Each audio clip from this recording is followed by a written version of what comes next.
Hello, my name is Crystal Petrie. Thank you so much for tuning in to another episode of my podcast, 60 Minutes With. On today's podcast, we are going to learn about communication, but not communication as you hear it or think it, communication through art and some other different ways. Stay tuned for this podcast to learn all about that. And wherever you are, whatever you're doing, make sure you subscribe to my podcast. And here to educate us about communication and different ways of communication, we have Marjorie Maffett. So hello, Marjorie. How are you? Hi, I'm doing great. Thank you, Crystal. Thank you so much. And I've said this several times to you, but thank you so much for agreeing to do this podcast, because this is something I truly have never even heard of, what we're going to talk about today. Well, I'm thrilled to talk to you about it. And I am so excited you want to have me on your show. So thank you. Thank you. Thank you. So where in the world are you, Marjorie? Right now, I'm in Portland, Oregon. This is where I live, and I run my practice, speech language practice, primarily pediatric. And it just went from being very sunny and gorgeous all summer to chilly and rainy, and it will be this way for months. Oh, yeah. Okay then. So, Marjorie, you are a speech language pathologist, also referred to as an SLP. So, my first question is exactly what is an SLP? What do you do? That's a great question. So pathologist means finding problems or issues and trying to diagnose. I also like to refer to myself as a communications scientist because I think it invites curiosity in a different way than looking for and solving problems. So what I do is I specialize in communication disorders and differences, evaluation and assessment, as well as intervention and therapy. And I work mostly with kids, and I tend to work with kids from like 3 to 15-ish for the most part. So like school age, but like a little bit younger and a little bit older too. And we work on, I think people tend to think about an SLP working on speech sounds, and I help people work on speech sounds. And another thing that I work on with children is language development.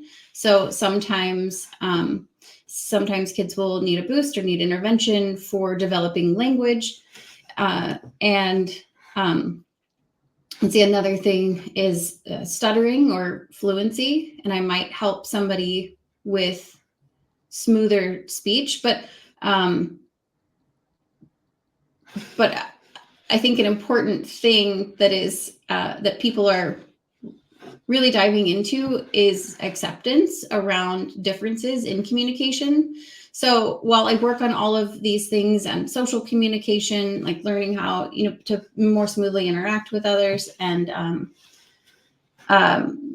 sometimes I, find someone isn't hearing very well, I need to get them to an audiologist, or tonsils are big, I need to get them to an ENT. So there's a whole scope of things really that I work with. But and what I think we're going to talk about a lot today is this awareness and acceptance piece. So if somebody stutters, for example, they might stutter for their whole lives. And some people respond well to intervention and can have smoother speech, and that's something they want to do. Some people don't, and some people don't mind the way they talk. Some people love the way they talk. And so it's my job to find out what people want and help them remove barriers in their own communication to interacting with others to improve confidence and social competence. And how long have you been in this field? So I graduated in 2012. 2012. So I started working in the graduate student clinic starting around 2010. So I've been doing this for almost 15 years. Okay. Yeah. Now, we are going to talk about a lot as far as communication, but as I was stating earlier, it's not communication as we would normally think about it or even listen for it. So how do you, and I know you say you kind of delve into like communication science, which is not something I've ever heard of either. So explain that to us and how you help with the acceptance piece when it comes to different forms of communication. Yeah, so communication is one of those things that there's just so many pieces of the puzzle that go into what communication is. I mean, if we think about communication being the conveyance of ideas and also how we choose the words and how we interact with our bodies and eye contact. There's so many pieces that need to come together in order for us to even be having this conversation. So I lost my train of thought. Okay. But yeah, so I was asking about explaining communication science and how you help with communication. Yes. Okay.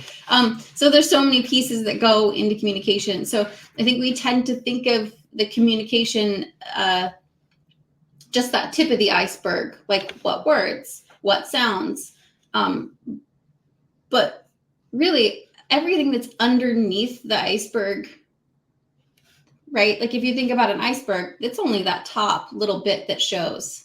Right, that 10%. Yeah, that's the speech that we see. That's the eye contact. That's the the words we choose and the rate and rhythm. But everything underneath is how I feel about myself, how I feel about a situation, whether or not I can regulate my body. If my body tends to be really like loose or like kind of tight, and how my muscles all work together, the tissues, if there's any restriction, or so there's so much underneath the iceberg, and one of those pieces is confidence, right? That self-image, because in order to communicate, you really need to put yourself out there. Actually, it's sort of a vulnerable thing, communicating. So I think that's where, I mean, of course, I'm working on the technical aspects, and I think that's more like the hard science that we, look at, even though it's relatively subjective, like how I perceive you and how I perceive somebody else and how somebody perceives me and how someone else perceives me. It's all very different and kind of hard to measure, right? So I think it is science, but there's a lot of subjectivity around it anyway. And then underneath that part is even,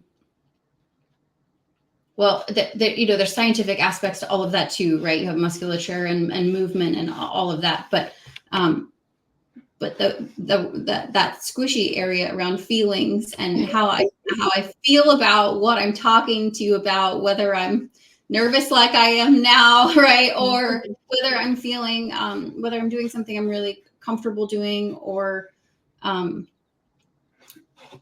all of those little pieces go into how we communicate. So I really like to spend time with kids working on that. The squishy piece. I think the squishy pieces are really important and really fascinating. So I think we'll end up talking about that a lot today. So the squishy pieces. I have never thought about it the way you so eloquently described it. that communication is also an emotional part. It's the feelings, it's the confidence, because whenever people are talking about communications, for the most part, they're talking about the verbal and the nonverbal. They're not talking about anything else outside of those two aspects. But really, communication is so much more than just those two things.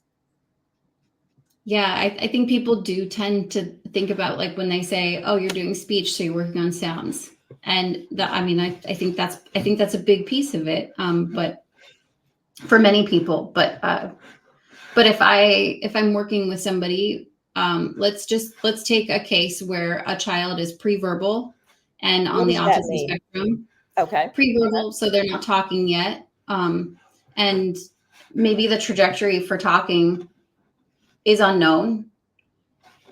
You might have a few words or signs, and they may be functional or not. So you might have a child that's repeating what they hear, but they're not using language functionally. We're in that case, we're looking at all of the squishy stuff, right? Everything underneath. So how is the child regulating?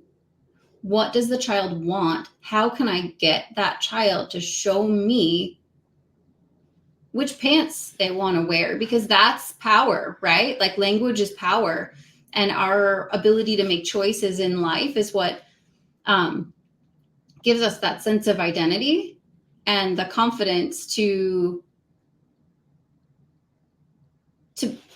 find our path. Mm-hmm. Right. So I would say, like, I'm working with a range where, a child is working on a speech sound, but that's vulnerable, right? Mm-hmm. It's something that shows. It's like missing a button, it's like, that's distracting from the whole look, right? Is it functional? Sure. But it can be a very vulnerable thing working on that sound. And whether or not they want to is another whole question. But how do you? I'm trying to think how to ask this question. How do you teach confidence through communication? Or is it a learned behavior? Like, that's a really good question. I think some people are naturally, like, more confident than others and tend to know what we want more than others. And some people are kind of laid back and, like, kind of go with the flow. So, and you can be laid back and go with the flow and feel confident in that, or you can feel a little bit, like, nervous, or people have lots of opinions, but they can be anxious about delivering them, right? So there's levels of confidence. But I think that's why I've gravitated toward art, because there's so much here, but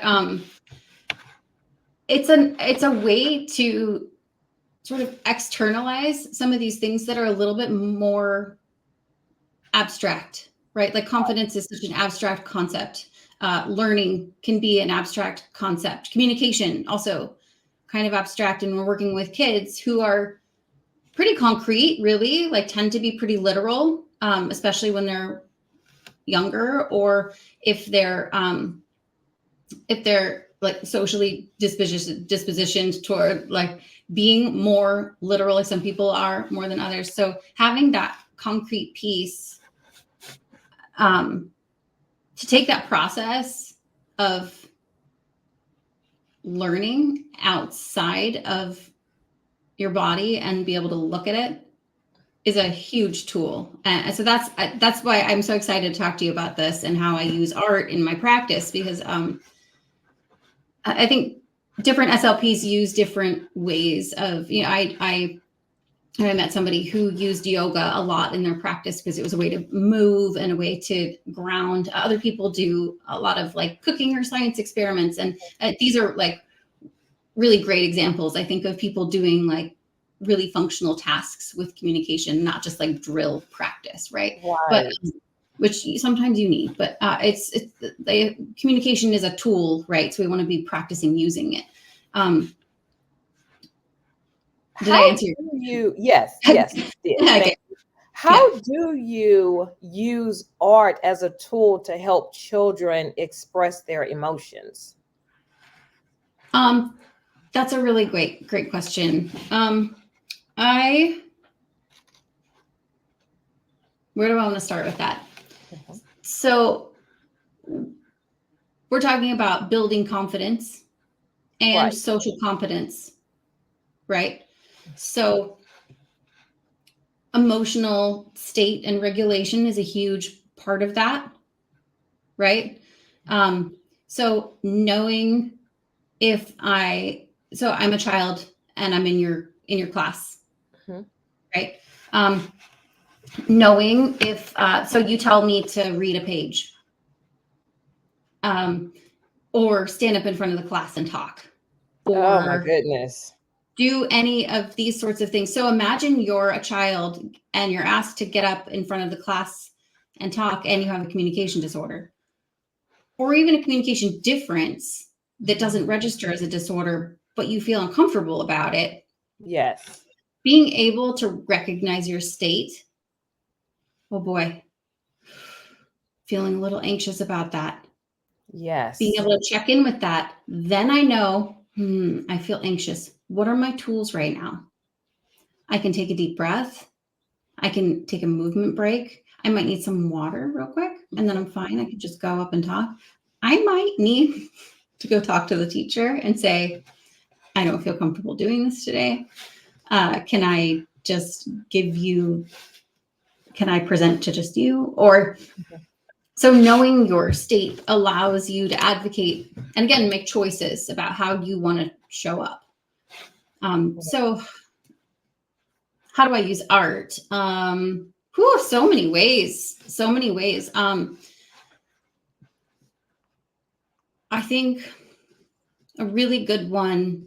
So deep breathing, for example, great way to ground, great way to, also for any child who's working in communication, breath is really the engine that drives speech production and communication, and how fluid we are with the speech that comes out. So noticing breath is regulating and it's organizing for communication. So one thing I like to do is like while we're sort of learning about it, I'll teach some breathing. Breathe in and out. Yeah, notice that. Do you feel that, right? I think even adults can benefit from that exercise. Yeah, and these are kids who are dysregulating. So when I'm doing it with them, it's great. Yes. So we're both getting a little reset. And then I have them sometimes draw the breath, right? Okay. So we might practice with the breathing, and I'll do like a wave like this, and we'll follow it while we're breathing, right? So first you do it here. On your heart. Right? You just sort of feel that up and down, right? And then trace it. Like the wavy line. Okay. Do a wavy line or a figure 8. Okay. And we'll draw it on the paper, and maybe they'll trace it and practice noticing. And then once we build that skill, I can ask them if I see they look like they're dysregulating. I say, can you draw how you're breathing right now? And they'll be like, right? Or all over the paper. Maybe, yeah, right. So, I had a kid do that, just like jagged lines, and it's really heavy. And then I go back to those drawings that we did. Oh, like the figure 8. So is that would be like the calm breathing, the figure 8 and the wavy lines? Calm breathing and also aware breathing. Okay. So I think sometimes when we dysregulate, we lose track of what's going on.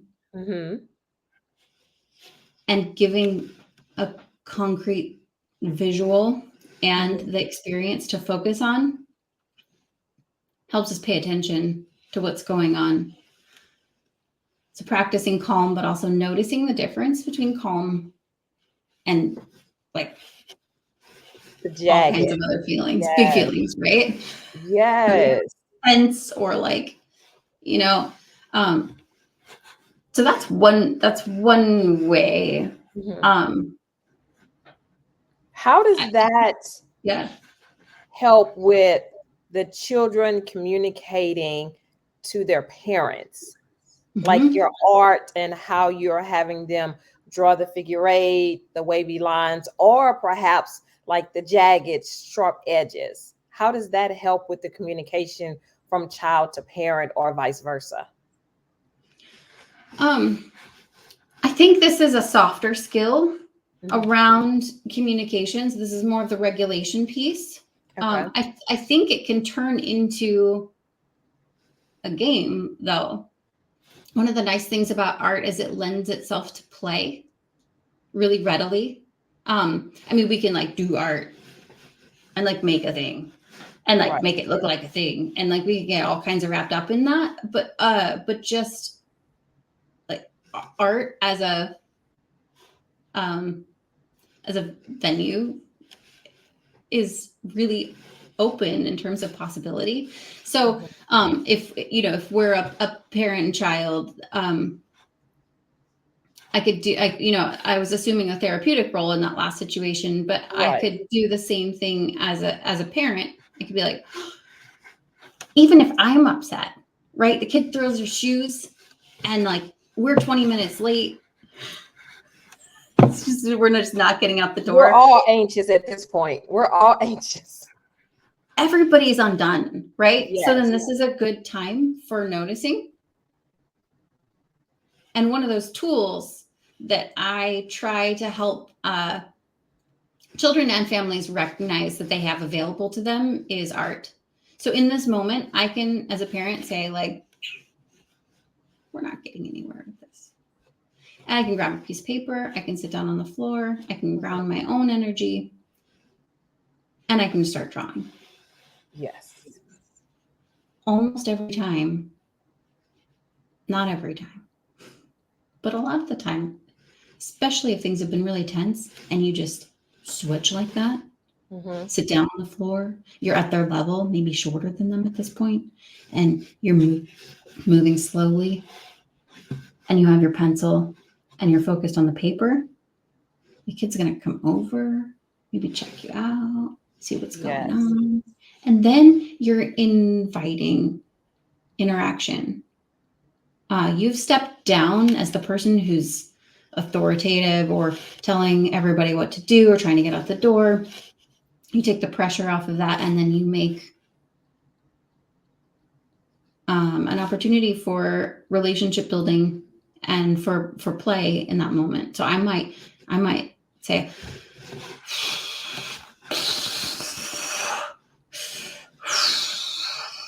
right, Right. So deep you go from the breathing, jagged to the calm. maybe. Or I might just start drawing lines. I might just take a moment and center in and start feeling my body. And then the kid is learning that that's a regulation tool. And they're also learning that it's a game, a way of interacting, right? So they might sit down and be like, well, can I do it? And then, of course, yeah, you get a pencil and you might have some back and forth. I think inviting children to do art, especially, well, we'll get into this, but like process art where they can do it their own way is so empowering as a tool. And if we're talking about building confidence, there's nothing better we can do than empower ourselves, the children, allowing for choice and decision making is just so powerful. But yeah, in that situation, that's a nice hard reset and a gentle redirect for everybody. Okay, Marjorie, I'm going to tangent really quick. Then I'm gonna come back to my next question. So as you were explaining, giving the example of like the parents were late, the kid lost the shoe, like everyone's undone. You're like, and this could just be me. I don't know if my audience picked up on it or maybe you picked up on it. your like demeanor, your conversation went calm. And I felt that, and it made me calm with this interview and just speaking to you. It really did. I was like, you're really good. You are really good. I just felt like peace and calmness come over me as you were explaining about, we're just going to sit down, we're going to get our paper, we're going to start drawing, and just change the entire dynamic of what that situation is in that moment. It was amazing for me to feel that in the moment as you were explaining it and describing that. Yes. So it's hard to do in the moment. I just had to get that out. Thanks. Yes. Yeah. Yes. And I think, thanks for saying that. I think that that's you noticing that is a really nice illustration of how much of the stuff that's below the surface is part of communication, right? Yes. Yes. If we're feeling tense or dysregulated, that's going to change the whole situation. Mm-hmm. And the crazy thing about it, Marjorie, is I didn't even realize that I was like tense, or maybe I guess I am because I'm doing this podcast. But I didn't even And realize I'm it nervous too, so I'm like talking fast. Sorry. Yeah. No, you're doing great. You're doing great. But I guess I didn't realize that I was were high. Yeah. Yes. And I did not realize it until I felt that shift. I didn't realize it until I felt that shift. Yeah. And I'm not a psychologist. I don't specialize in mental health. I specialize in communication, but emotional regulation, just like communication, is built with so many pieces that have to come together, right? Mm-hmm. Often we don't notice. So we have a child who's frustrated and impulsive and being a kid, and like if they start having a hard time, then what we do is it's easy for us to fall out. Noticing is a really important tool, but then there's other tools we can use to recover. Absolutely. Before I get to my next question, Marjorie, are you accepting new clients? I know you work with children. Are you accepting new clients? I am. I have some spots available. And I work mostly with children. I will accept certain adults on a case-by-case basis, but primarily my practice is pediatric. I am dual licensed in Oregon and Washington. So that opens opportunities for me to see people in person in Portland and the surrounding area, but anywhere in Oregon and anywhere in Washington, so including the Seattle area. So you can do in-person and virtual appointments. Yes. If someone wants to reach out to you or schedule an appointment with you, have a consultation with you, how do they do that? Do you have a website? Yes, it's www.wordshopslp.com, and my contact information is there. Text message is actually a great way to reach me, but there's also an email contact form. After contacting, I just gather a little bit of information, and then we have like a 20-30 minute consult call. And then I usually talk to a parent or a client, and they tell me what's going on, and I will ask them questions and try to figure out if I'm a good fit. And if I'm not a good fit, I love making referrals to other people in the community. That is totally part of my job. If I think I'm a good fit, I will give options, because I'm only one of many options. And like I said, choice is empowering. So you can do what you feel is right. I'm a communication expert, but everybody who calls me, they are the expert on themselves. Right? You're the expert on yourself, Crystal. You know yourself best. And if you come to me, and you wanted to work on something, what you want to work on is what's important to me. So, And yeah. your website. So if anyone wants to reach out to Marjorie, the website again is Word Shop, WORD as in David, shop, SHOPSLP.com. Please reach out to her if you feel like your child specifically is in need of those services. Okay, so my next question, I want to go back to the example that you were giving for a One thing. child. And I feel like, oh, go ahead.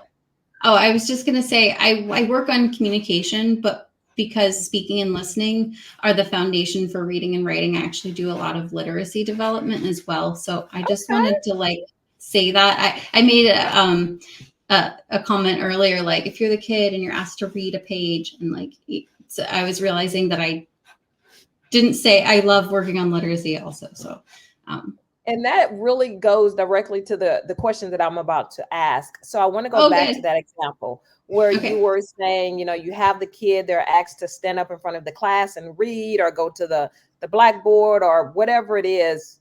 I don't even know if it's a blackboard these days, but they're asked to stand up in front of the kid and read, or whatever the case is. And the nervousness and the anxiety, how does art help with social anxiety, and how does it help them become more comfortable in those spaces? That's a good question. And I made some notes.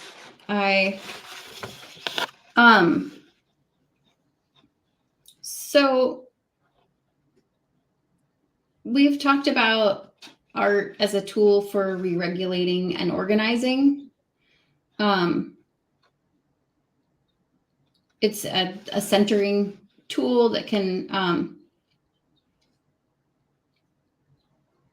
really ground you in your thoughts and feelings. And so anxiety, those big feelings are really sort of those are those like soft peripherals that really influence communication. So while I wouldn't address the anxiety directly, it's a huge component of what's going on. So if I have a kid that's flipping their lid every time they're asked to do something, or to be in front of the classroom or whatever, or any sort of like specific pressure situation, then of course we're going to address it, right? So for me, I'm going to back up. For me, building the therapeutic relationship is what's really important. So, I mean, I use art and games to help kids warm up and to feel more comfortable in my space and with me. And then when they're more comfortable with me, that allows us to do some of the more frustrating, harder work, right? Like to spend some time in those challenge areas.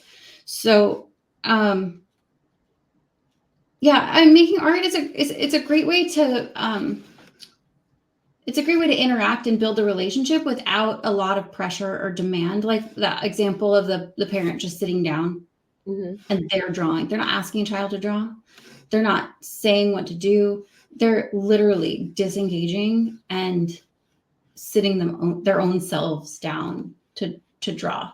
And if I just give, if that's you and me, and I just give you a sheet of paper and I make, a pencil or whatever is like appropriate in that moment available, then you have the opportunity to figure out how you deal in those situations.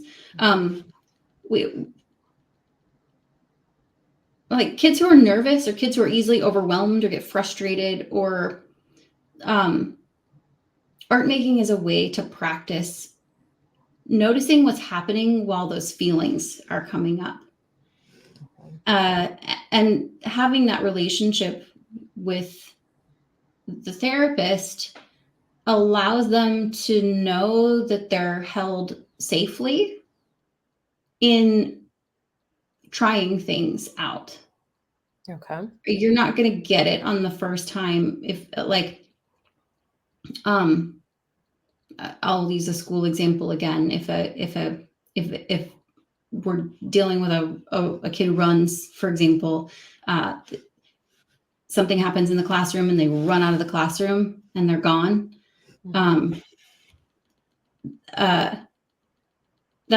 not going to change that behavior. Like, we need to find out why that behavior is happening. What is that child communicating in that moment? If it's escape, like why, right? What are they trying to escape? Is it that situation where they're being asked to do a particular thing? What is setting off that behavior? And then having the relationship with a teacher, a therapist, allows us to come in and practice some of those skills safely. Okay. So we can practice art making, and something doesn't go the way as planned, right? And this might be a kid who's like, I messed it up, and they toss the paper, right? That's an opportunity. That's like a low stakes dysregulation to practice. I can hold them in that while they're going through the feelings. We can co-regulate as we did before. I'm going to drop down and say, you didn't like that. Okay. Right. And then they're going to notice that not any big reaction is going to happen, that nothing else is going to change, that they can be like, yeah, I don't like it.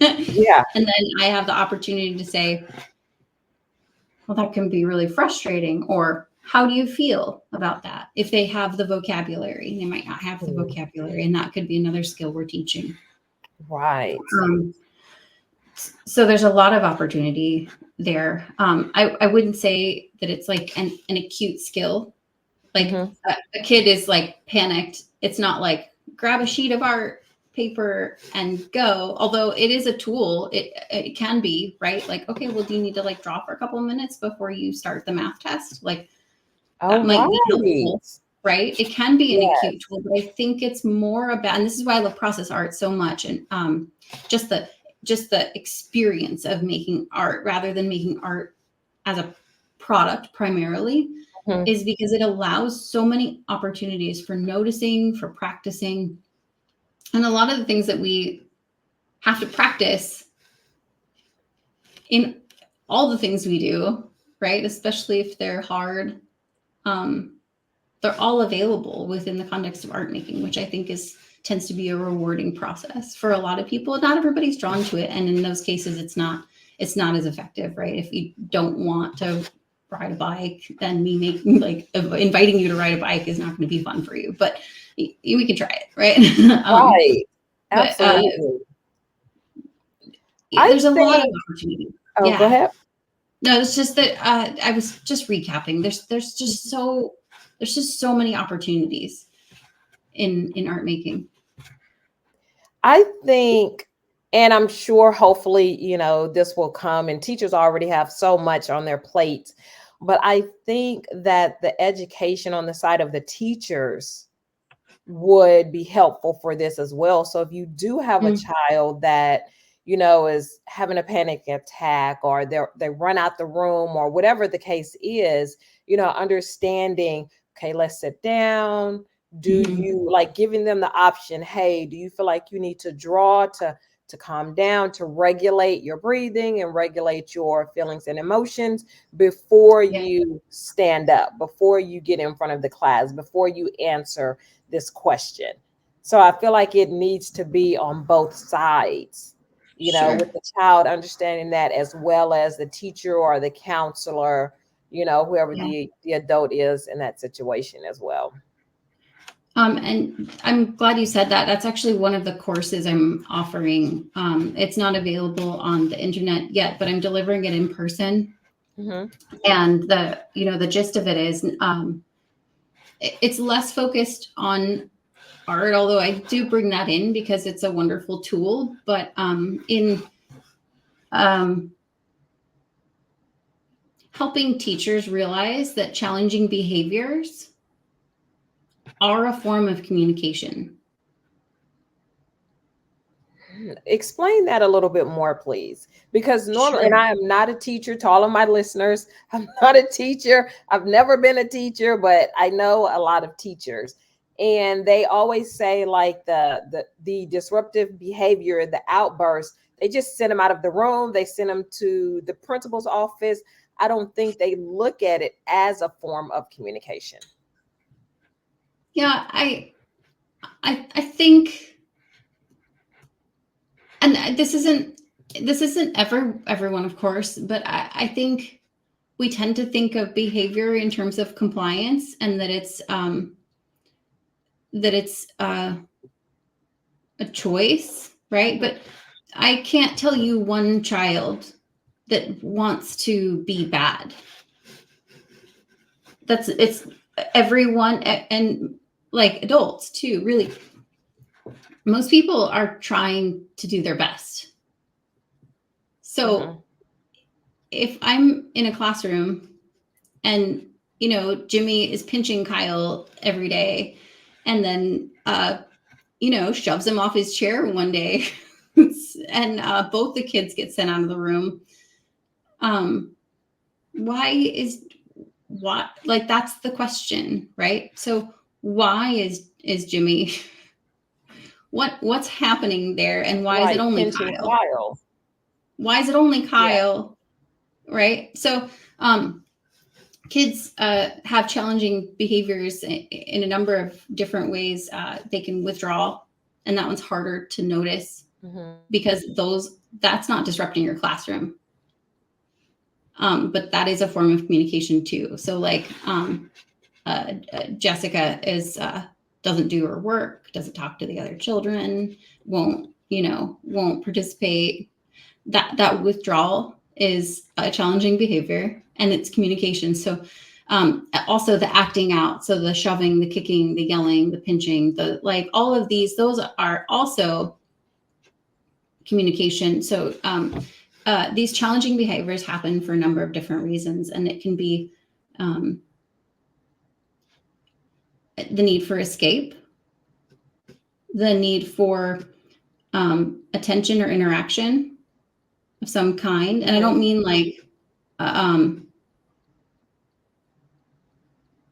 just attention for attention's sake. I'm talking about like the need for adult co-regulation usually, or like structure, and a sensory need might not be getting met. So Jimmy only pinches Kyle because Kyle is his desk mate, and it's during free play in the room, and it's really loud. Okay. Jimmy's getting overwhelmed, and just Kyle's next to him and says something, right? He gets overloaded, bam, right off the top, right? So yes. Or does Jimmy really need like a movement break? And he's sitting there, and it's like quiet reading time, and Kyle's right next to him, so he's just like bam, right? or right. Is Jimmy, Kyle's right next to him, and it's math time, and Jimmy doesn't like to do math, and he's like, I just need to not do this. So he knows that if he just pushes Kyle, like something else happens. Right. He can get out. Right. So it's right. And it prevents the math. There's no math then. You're out in the hall. It worked. Yes, no math. Yeah. So yes. I guide teachers through the process of looking at what happens before the behavior, during what are the behaviors we see, and then right. what happens after. Like, what do they get for that? Right. Right. What are some other ways, and I know we've talked about art extensively, what are some other ways that you help with the squishy stuff, as you called it earlier in the podcast, the feelings, the emotions, the confidence? What are some other ways that you help with those with the children that you see in your practice? I mean, I think the number one the number one is relationship. So I do what I can to help a child feel safe in the space working with me so that we can talk about hard things and work on them, and I can support them, because they need, in order for improvement, they need to know what they're doing and allow my support.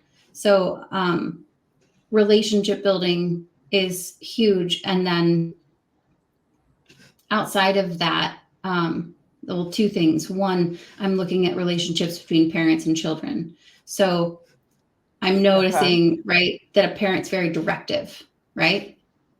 For example, right? Do this, do that, do this, do that.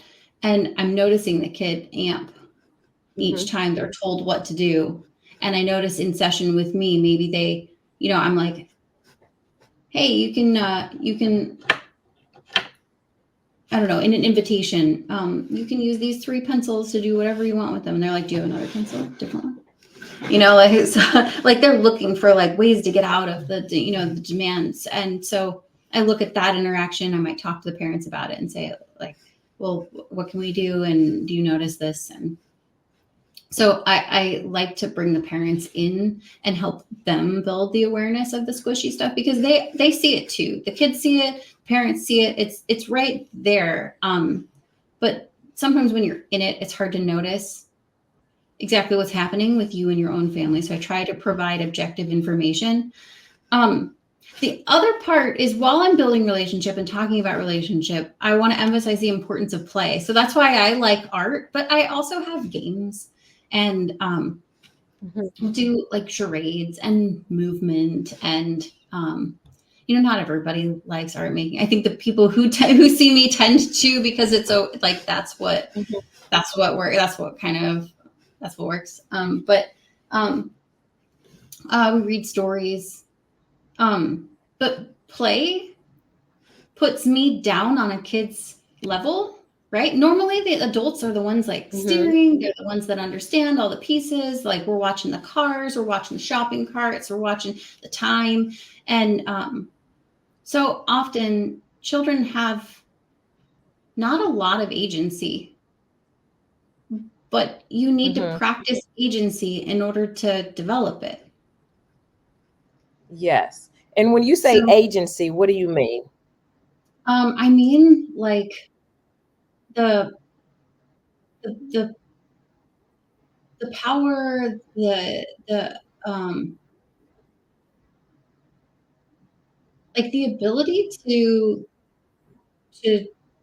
try things and figure them out. Like if you're walking around in a busy city, right? Like you have to like hold a grown-up's hand. You have to look across the street. You have to cross at a certain time. You have to not cross from the cars. You have to go on a certain side. You have to not run into the people going across. Like, there's all these rules, and the adult knows them. So you kind of have to just like bring the child along. If we're like, say, out in the country and you've got 2 acres, and really the only dangerous things are like a puddle, which isn't really dangerous.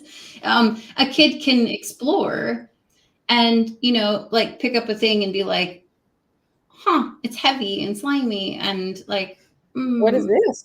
Yeah. Cool. And like check it out and then be like, okay, maybe I'll build something with it. Or that agency, that's a child playing and learning all these like adult skills, but it doesn't feel like it's adult skills for them. It's play. And we look at it, we're like, oh, you're just playing. But like, no, they're like really learning like all the important stuff. So anything that allows a child to direct, to make the choices, anytime we're on even footing.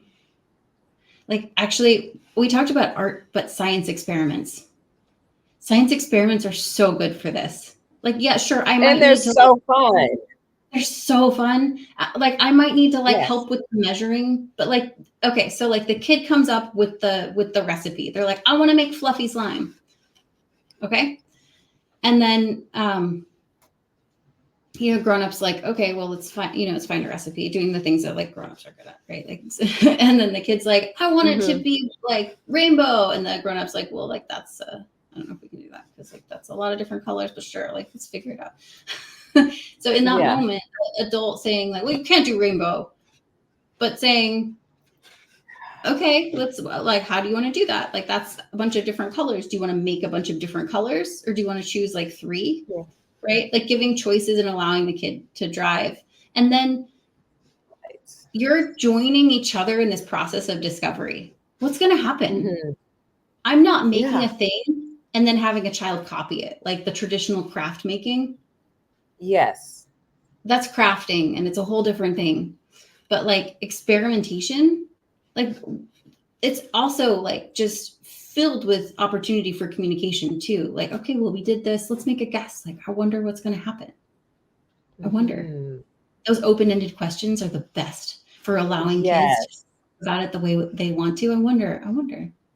I'm not asking them, what do you think is going to happen? You can talk to me if you want to, but I do wonder. Right. And it really opens up a whole nother set of skills, thinking outside of the box, creative thinking, like all of those things come into play when you just pose the simple question, what do you think is going to happen with this, with the fluffy slime, with the rainbow, slime, whatever, what do you think is going to happen? Okay, we have 9 minutes left, Marjorie, and I can't believe it. I can't believe it. You have been amazing on this podcast. So good. So what does it look like when a student, and I'll just use the term, graduates from you? Oh, yeah. So you've done the art, you've done like the experiments. What does that look like for a student, whether they're verbal or nonverbal? What does that look like when they graduate from you? It can look like a lot of different things. So sometimes, let me give you like a shorter case, right? Somebody comes to me and parents like the F is sticking out, right? And I'm like, okay, let's take a look.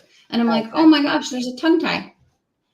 That front, like that frenum underneath is really tight and they can't really mobilize their tongue. So I send them to an ENT. Surgery scheduled. I'm like, hey, when you do an S, it stays behind your teeth and it's up on the roof of your mouth, right? Like I teach all the anatomy. The tongue tie surgery happens. I get them through the healing and it's like done. And I'm like, okay, well, like you figured it out. And you learned a whole new way of talking. And then graduation.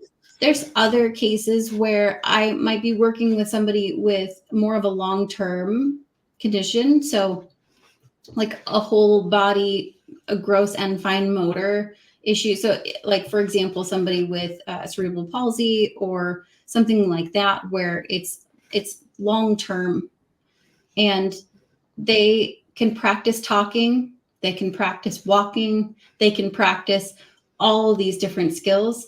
That person might want my support for a certain amount of time, and then they might need a break. Think about it in terms of, I liken that to like more of like a mental health situation. It's like this sort of long-term thing. You might go to therapy for a few years and then decide you need to take a break, and then you want to go back to therapy. Sometimes people decide they want to have that long-term support because they have ongoing needs. I often coordinate between a pediatrician, any other specialists, ENTs, orthodontists, psychologists, OTs, PTs. As a person who sees people pretty regularly, I end up like coordinating. So sometimes people find that having my relationship be a constant, and then having me as a person to coordinate care between all these different professionals is really important, especially as they're like going through school and trying to get services in place and trying to figure out what works best, and also trying to like make this kid's experience in education the best that it can be. Keep them boosted, right? That might be a situation where they come see me for years. So that looks all different ways. I always love so it's my job as a therapist, I 100% like believe that it is my job to teach people how to do things so that they do not need me. So I Right. love when people get to graduate, because that means that they did what they needed to do, got what they needed, and they're done. And that I was able to Right. support them getting. And on the other side of it, you did what you needed to do as well in that Right. person's situation and in their life. Yes. Right. And it's the same. Also, some people will say like, it's really good to work with you, and I need a break. And I feel like that's also my job, like that maybe we made progress, and Yes. maybe I was a good support, and that's what they needed for a certain amount of time. So graduation looks really different all the time. What? And these are my last two questions. Hopefully, my last two questions, Okay. Marjorie. You Yeah. have been in this space as an SLP, working with primarily youth.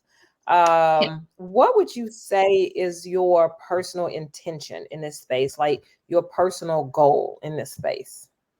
Yeah, I'm here to help people remove barriers.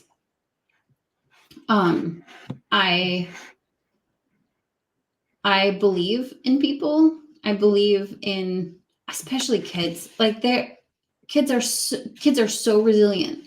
They learn so fast. I've worked with kids who don't have all their limbs, or who can't see, can't hear, and they are just determined to do all the things, and they do it. And that is such an inspiration for everyone else. Like, like, oh, I had a bad day, like, also Right. there are people out there every day doing incredible things, and they're all around you. So Yes. I feel inspired by the people I work with, and I want to give that back to them and share that with them and help people know how beautiful and amazing they are. I think it's important for people to have community and people who believe in them. And I think the more people who reflect back on you how wonderful you are, it only makes you stronger. And I don't mean like just doting and like, oh, you're perfect no matter what. I mean, yeah, also, and like, Right. do your work. Like, it's not a free ride, but also, but Yeah. but like, that's how we learn. We have to hear things a bunch of different times from different people sometimes. So community. I Mhm. really like people. I really like adventure, and Mhm. every person is really different.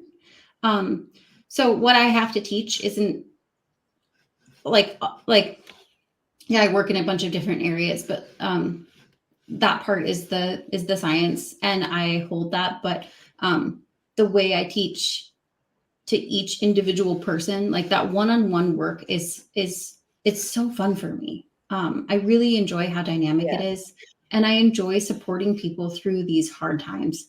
I feel like, well, why do you like that? Like, well, it's I there's nothing better than seeing pride on a kid Oh, yeah. when I've taught them some skills, and then they just start doing it, or they figure Oh, it out on their own, and they're like, yes. and I'm like, Yeah, I did that. I did that. you did it. Yes. You did. Yeah. Oh, wow. That was a Now big that is answer. I can imagine that is an amazing feeling, and you get to do that every day. I do. I That's do. I amazing. feel lucky. And there's hard days, Amazing. and I have, there's Yeah. hard days, but it's really rewarding. And working on play as an adult is really hard and also really rewarding. So Mhm. then that's like an added bonus, because it's like the language of children is this they're right in it. And so when you can like join them and Yes. play, like it's challenging, but it's so good for all the reasons we talked about. Just bringing into the present moment and noticing what's going Mhm. on. Yes, yes. Okay, so my final question for you, who do you think would make a great guest on the podcast, but you have to help me get them on? Okay, I have two. Okay. The first one is my friend and mentor, Jane Butler. She is wonderful. She also she's an SLP, and she Okay. coaches and mentors SLPs. She teaches. She's I think everyone can benefit from talking to Jane. So I think it would be interesting because she's similar. Like we work with the same content, but we do it differently. So that might be Okay. interesting to have on your show. The other one is my mom. Her name's Jennifer, What? and yeah, she's such a cool lady.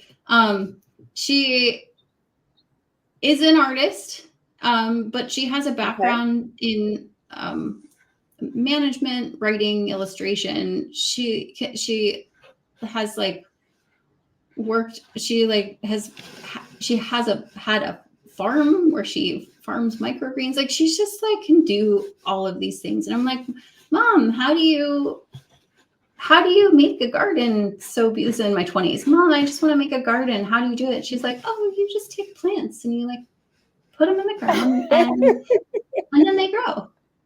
I'm like, Wow. it's not that. And she's Yeah, like, they grow for you, but not for me. and she's like, and if you don't like where they are, or if they're not doing well, you just move them. I was like, yeah. But like that is process work, Wow. right? That is process work and process art at its like she taught me that. Yes. Um Yes. she like lives through process, and I know that in my body, and I think that's why I do what I do. But she does all sorts of things now. She's in Maine, and she runs she's helping manage the art gallery in her little town, and talks with other artists, and she's just so much fun. So Oh my goodness, you are the first. I was thinking that's the first mom I had on, but obviously I've had mothers on, but that's the first time someone has referred their mother to be on the podcast. That's so exciting. Yes. Yes. Well, I think that would be really again, fun for Marjorie, both of you. thank you. Thank you, Yes, Crystal. This thank has you been so much so fun much. to talk with you. Thank you. I appreciate the You. opportunity. I'm so glad you feel that way. Yeah, of course. Yes, thank you. I've loved this time and this space and this energy that we have shared on this podcast. You have been amazing. I know you said Thank you were you. nervous at the beginning, Yeah. but it did not seem like it at all.